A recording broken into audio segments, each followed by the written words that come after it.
Ayun, magandang araw sa ating lahat mga kaibigan. Muli na namang nagbabalik ang iyong lingkod, Ronde TV mo. Tuloy tayo kagad sa ating topic mga kababayan. Ito, karumal-dumal din to mga kababayan. Itong nangyayari na pagbaril mga kababayan sa dalawang pasahero ng Victory Liner mga kababayan. Grabe ito mga kababayan. Hindi ko lang pinapakita yung video dito kasi talagang napakasilan mga kababayan. Walang awang pinagbabaril yung dalawang pasahero ng Victory Liner mga kababayan ng mga sakay. Dalawang suspect din mga kababayan, dalawang katao din yung bumaril at napakatindi ng pagbaril mga kababayan. Talagang sinigurado na patay talaga yung dalawang magkarelasyon mga kababayan. At ito ang nakakagulat mga kababayan. Ang pangunahing suspect mga kababayan, ang iniimbestigahan ngayon mga kababayan na ang gulo sa pagpatay ng dalawang magkarelasyon na ito mga kababayan. May dati na itong mga pamilya, tapos nagkaroon nga ng relasyon itong dalawa na parehas na businessman mga kababayan. Ang pangunahing suspect mga kababayan, yung anggulo nga sa pagpatay ay itong anak ng babae mga kababayan. Dahil nga sa away sa ari-arian. Ito makatindi mga kababayan. Kayang ipagpalit nila yung buhay ng kanilang magulang dahil lang sa away sa ari-arian mga kababayan. Agawan sa kayamanan. Grabe ito mga kababayan. Yung ganitong klaseng mga tao, dapat hindi ito pagbigyan pa mga kababayan. Dapat ganitong klaseng mga tao na mag-utos pa tapos ipapatay yung sariling ina. Hindi ito karapat-dapat, hindi ito katanggap-tanggap mga kababayan. Dapat bitay ang parusa sa ganitong klaseng tao. Pero hindi pa naman tayo sigurado mga kababayan. Ito nga lang yung sinasabi ngayon ng Philippine National Police na ang anggulo ng maaring nagpapatay doon sa magka-live-in na yun ay itong anak ng babae mga kababayan. Isang lalaki yun mga kababayan, yung anak ng babae. Yun ang wag na nating patagalin, sabay-sabay na natin itong panoorin. Nako, ito, malungkot po ito. Dalawang businessmen nalula ng isang pampasaherong bus. Patay matapos pagbabarilin ng dalawang hindi pa nakikilalang salarin diyan po sa barangay Minuli sa Karanglan sa aming probinsya ng Nueva Ecija. Nakatutok po dyan si Police Patroller Major Ray Ian Agliam, ang Chief of Police ng Karanglan. Pasok, Major Agliam. Hello. Sir, magandang umaga po. Ay tanghali na po sa atin pong lahat at sa mga taga-pakinig po. Sige, Major Ian Agliam, diretso mong ipabalita sa ating mga kababayan. Kagabi yan, kasama ko si Chief PNP mismo, meron kaming Night of the Generals. May biglang lumabas sa aming cellular at lumabas kung paano karumal-dumal na pinagbabaril ng mga salarin ang ating mga kababayan sa isang bus ba ito? Yes. Ayan. Sige nga, bigyan mo nga kami ng detalye para may paliwanag natin at ma-update natin ang ating mga kababayan. Yes po, sir, magandang hapon po. Initial investigation po, sir, yung ating pong mga biktima ay sumakay sa isang Victory Liner papunta po ng biyahe po ng Tugigaraw, Sampaloc. Sila po ay sumakay sa Kawayan City, Isabela, sir. Pero nagpatikit po sila hanggang Lapas, Tarlac. Accordingly, sir, yung mga victims ay pupunta ng Tarlac City. Yung ating pong mga suspect ay sumakay sa bus din po na yon sa Bayongbong, Nueva Vizcaya. Nangyari po yung karumal-dumal na krimen nga po dito po sa bayan ng Karanglan sa barangay. Agliam, ano ang naging motibo sa pagbaril sa ating mga kababayan? May mga nang-hold up ba o binaril na lang? Pinaril lang po bigla itong mga biktima. Na mga gamit? Wala akong walang gamit doon sa mga biktima, sir. Pagkatapos po nilang ma-consummate yung kanilang ito ay planado. Planado ito. Kasi kung mang-hold up to, dapat may mga kinuhang mga gamit. At saka lahat ng pasahero. Oo, tama. Kaya ito yung pinag-uusapan namin ni Chief kagabi, ni Chief PNP Acorda, na parang wala naman ninakaw. Pagkabaril, labas ka agad. Pero ang galing din. Ano ba yun? CCTV ba yan ng bus? Or may nakapag-video?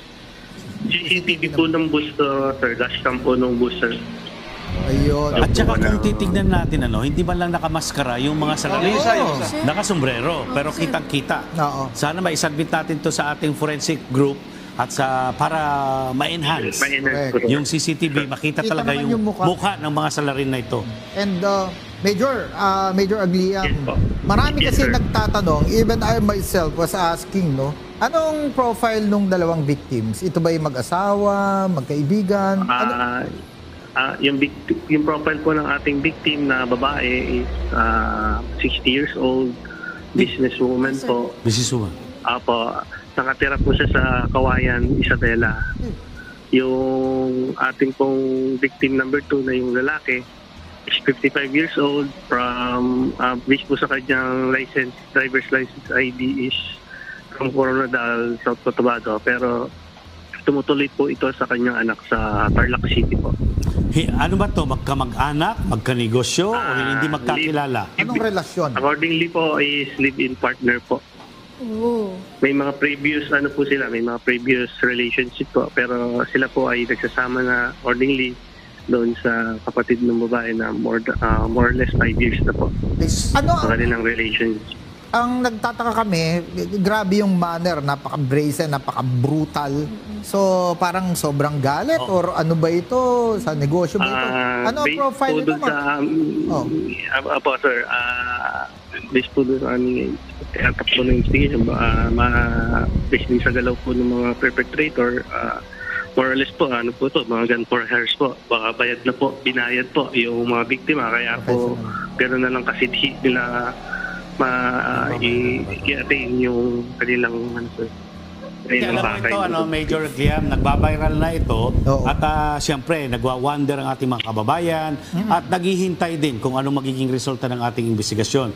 Siguro maganda na tingnan natin yung mga anggulo na dapat nating bigyan ng focus like yung love triangle kasi magkarelasyon sila and they have previous relationship. Pwede yun. Tignan din natin yung business side. Baka it has something to do with the negosyo. Pera. O pera, yan. Yan po sir, yung mga anggulong tinitignan natin sir, meron na po tayong sa motibo, tinitignan na anggulo na hindi pagkakaunawaan sa pamilya po ng side ng babae. So Sa yun previous, yung initial findings ninyo na mayroong di pagkakaunawaan sir yung pamilya. Yun ba yung inyong findings? Initial Yes findings po, niyan? kasi po ito pong babae ay sinampahan niya po ng kaso ng motor nating robbery yung kanyang ng lalaki, nag-iisang anak na lalaki. So anak, ano? Ano bang negosyo nila, Major? Ito po babae, accordingly po doon sa is maluwang po ang lupain na to papalay. Then may mga apartment po ito sa Kawayan City rin po. Negosyo? Pwede. Apo. Yun po yung initial na po natin na nakuha sa kalap mula doon sa Kawayan City.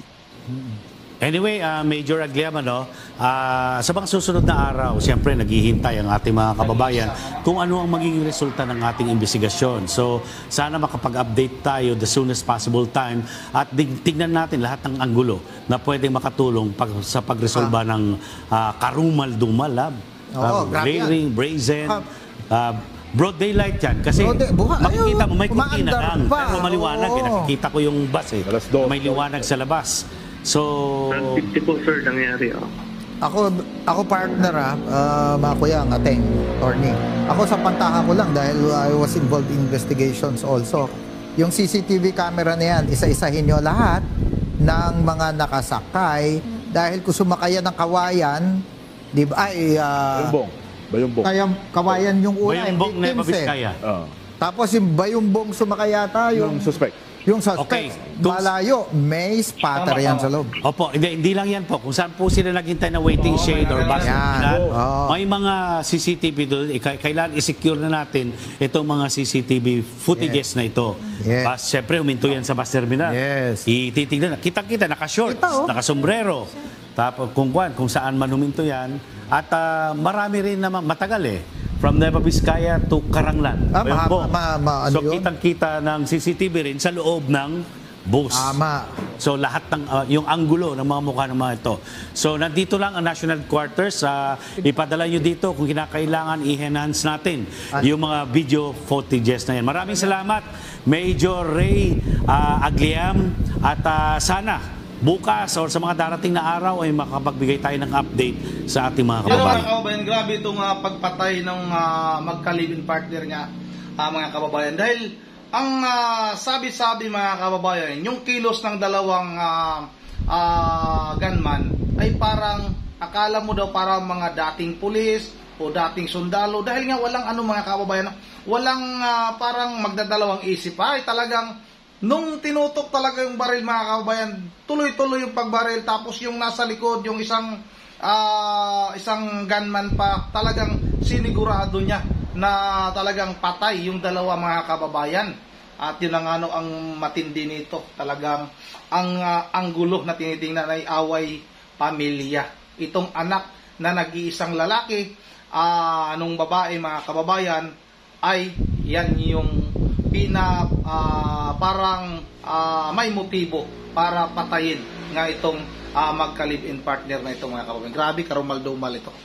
Wala na bang parang wala nang tigil yata ang patayan ngayon mga kababayan, ha? Napakatindi, parang akala mo parang mga manok na lang. Parang walang halaga na yung buhay ngayon mga kababayan. Sana nga mag-ingat tayong lahat, grabe ito. Yun ang mga kababayan, hanggang dito na lang muna at bago tayo magtatapos, susundan natin itong kwento natin mga kababayan, ha. Sa sunod na mga araw, pag makakalat tayo ng mga balita tungkol sa magka-live-in partner na ito na binaril bigla diyan sa Nueva Ecija, Nueva Vizcaya, na nakasakay mga kababayan sa isang bus na Victory Liner. Yan ang mga kababayan, bago tayo magtatapos, shout out muna tayo. Shout out kay Robert Tawadan, Jumidis Carartiga, Robert Mabaling, Ma'am Virgie Berhalgius ng Pulilan, Bulacan, Ma'am Joyce ng Japan, Oliva Bitonio, Jojo Juso Jr., Weldon Rica Plaza, kay Dorothy Tigwaw, kay Dexter Teves, kay Ma'am Joyce, kay Ronald Maraya, Randy, shout out, Vinny Bauda, Zinaida Forti, Lester Florita, John Amurganda, kay Luciana, kay Chando Limson, Eduardo Poledo, Ramel Velasco, kay Ive, shout out, kay Rob Sisi Idol, shout out, Eve Franklin, Romeo Insorio, Divine Grace, Jerry Casim, Florante Buller, Edisa Borby, shout out Idol, Benji Gonzalez Desiri, kay Roberto Mambaling, Rolando Impelio, kay Giselle Bantuto, kay Elordi Iskura, kay Norma Diso, Jumidis Alas, shout out Idol, ha. At shout out sa lahat ng taga El Nido, Palawan, kay Robert Tawaran, kay Franklin Sabdin ng San Mateo Rizal, shout out, ha. Ijiri, shout out, ha. Ano na naman yan, drawing na naman, sabi nga, drawing na naman. Scout Ranger, shout out kay Jumidis Alas, Lister, Ma'am Malabarbas, Lorna Rivas, kay Wildon Rica Plaza, Rufino Arano, Wilma Cadusali, Ma'am Joy Satim Bura, shout out, Juanito Pacate, Ari Gracio Bactasa, kay Manigaba, shout out, ha. Sani Kapinggian, kay Heldo Molido, at kay Lawin TV Channel. Shout out kay Lawin TV Channel, ha. At yun ang hanggang dito lang muna. Once again, this is Ronde TV mo. Ingating lahat. God bless bawat isa sa atin.